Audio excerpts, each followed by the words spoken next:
오는 7일 기시다 후미오 일본 총리의 방안으로 한일 셔틀 외교가 본격 재가동될 걸로 보입니다.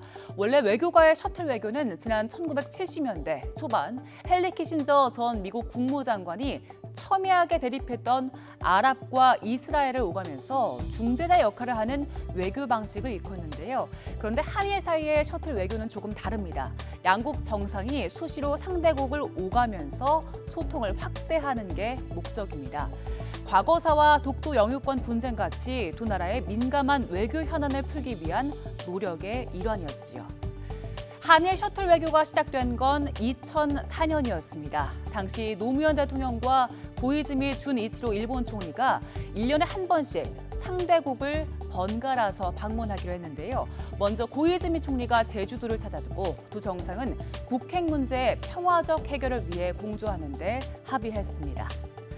같은 해 노무현 대통령도 일본 가고시마를 찾았습니다. 두 정상은 넥타이를 매지 않은 채 편안한 차림으로 만났는데요. 고이즈미 총리 아버지의 고향인 가고시마 현등을 화제로 환담을 한 뒤에 본격적인 회담에 들어갔습니다. 그러나 이듬해 셔틀 외교는 잠시 중단됩니다. A급 전범이 합사된 야스쿠니 신사를 고이즈미 총리가 참배한 게 발단이 됐습니다. 국내외 많은 반발에도 고이즈미 총리가 신사 참배를 강행하면서 양국의 관계는 급속하게 얼어붙었습니다. 이렇게 멈췄던 셔틀 외교는 3년 뒤에 복원됐습니다. 후쿠다 야스오 일본 총리가 이명박 대통령의 취임식에 참석하기 위해 우리나라를 찾았는데요. 두 정상은 정상회담을 하고 한일 셔틀 외교 재가동을 약속했습니다. 두 달 뒤 이명박 대통령도 일본을 찾아서 후쿠다 총리와 만났습니다. 이듬해에는 아소다로 총리가 방한해서 정상회담을 가졌고요. 또 같은 해 이명박 대통령이 답방 형식으로 일본을 찾았습니다.